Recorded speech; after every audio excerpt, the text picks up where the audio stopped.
A very good morning to all my dear students. Welcome back to Class 6 Computer Science video session. Today we'll be doing Lesson 4 Microsoft PowerPoint 2010 Part 1. In this video session, we'll be learning inserting a table, entering data in a table, table tools and aligning text. So watch the video attentively. Hello students, today we will learn how to work with tables in MS PowerPoint. Microsoft PowerPoint provides additional features to organize the information in a tabular format. A table is a grid of cells arranged in rows and columns. Tables can often be used as an alternative to spreadsheets to organize data. A well-designed table conveys information in a more meaningful way rather than the written text. In this lesson, we will learn to insert a table, apply a table style, and format the table by using various commands. Tables can be inserted in a variety of ways. Before we move further, can you quickly recall which type of slide layout appears by default while opening Microsoft PowerPoint? Let me first tell you how to insert a table in a slide. To insert a table, click on the New Slide drop-down arrow on the Home tab. Select the title and content layout. Click on the Insert Table icon present on the slide. The Insert Table dialog box will appear. Define the number of columns and rows. Click on OK. A table will be displayed according to the defined rows and columns.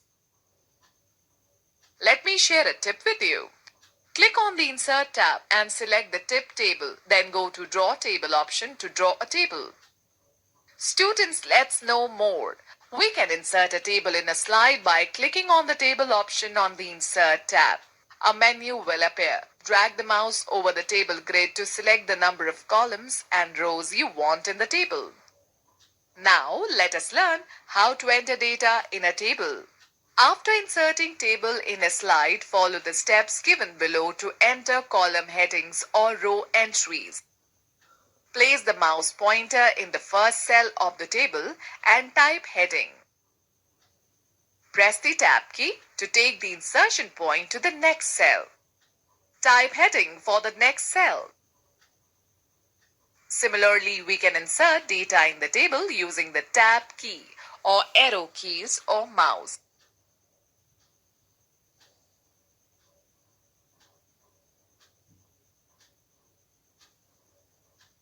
After typing data in the table, click anywhere outside the table.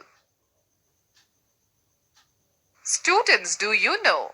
Intersection of a row and a column is called a cell. Students, let's know more. You can copy a table from MS Word and paste it to PowerPoint and vice versa. Let me share another tip with you. Number 1. To edit data in a table, click on the cell to be modified and make changes in it. Number 2.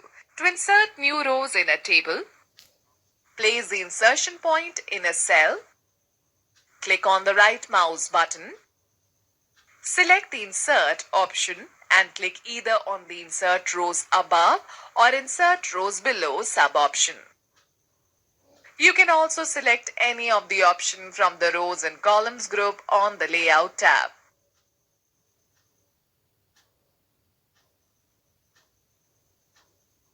To quickly insert a new row at the end of a table, click inside the last cell of the last row and then press the Tab key.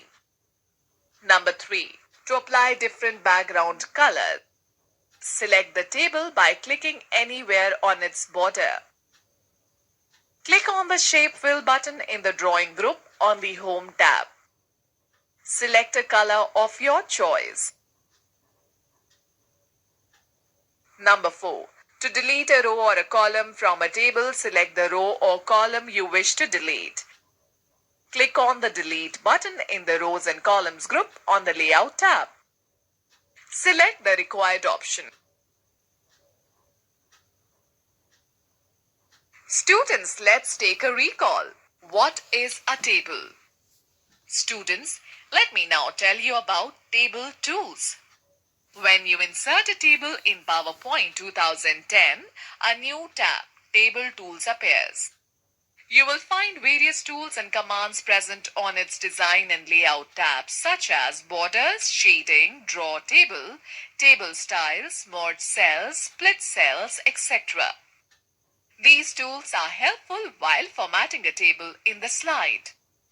Let us understand how to format a table style. Table styles.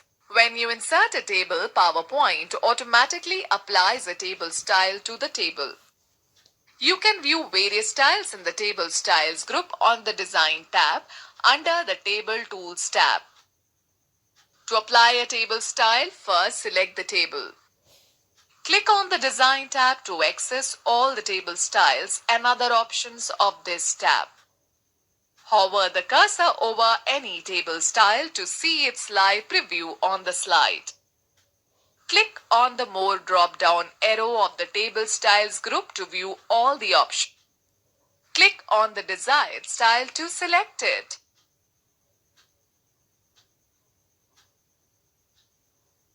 Students, let's know more. To apply the table effects, select the rows or columns. In the Table Tools tab, click on the Design tab, then go to Table Style group, and then go to Effects option. To change table shading, select the table. Click on the Design tab. Select the rows or columns that you want to modify. Click on the Shading option in the Table Styles group and select any color of your choice. You can also select any other option from the drop-down list of the Shading command.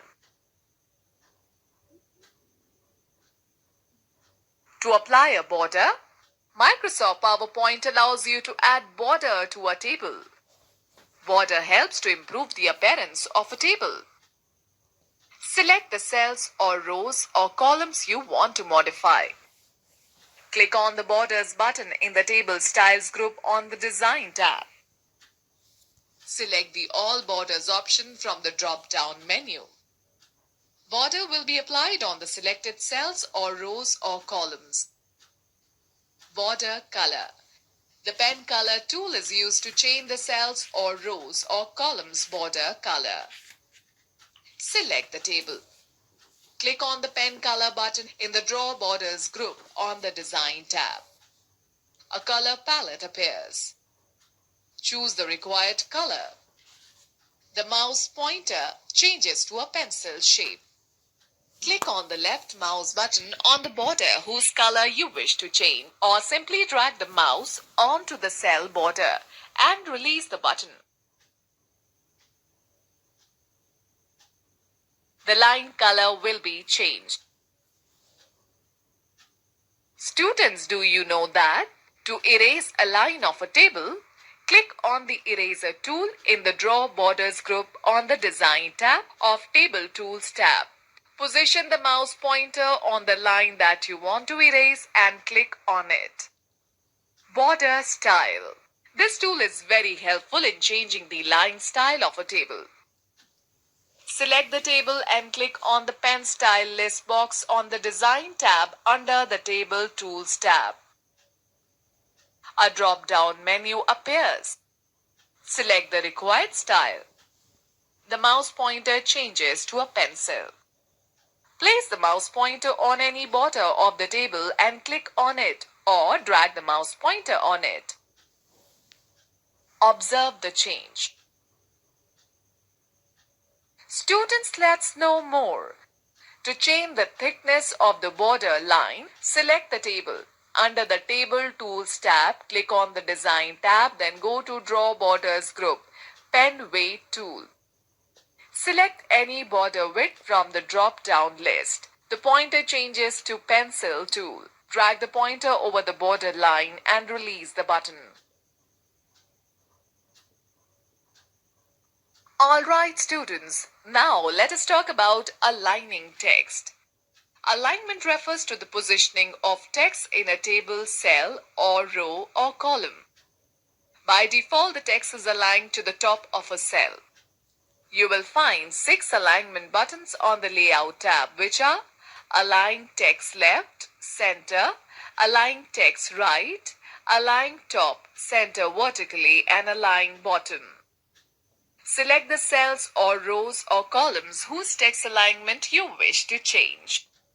Click on the Center Vertically button in the Alignment group on the Layout tab. Observe the change in the text alignment. Likewise, you can select any alignment from the given choices.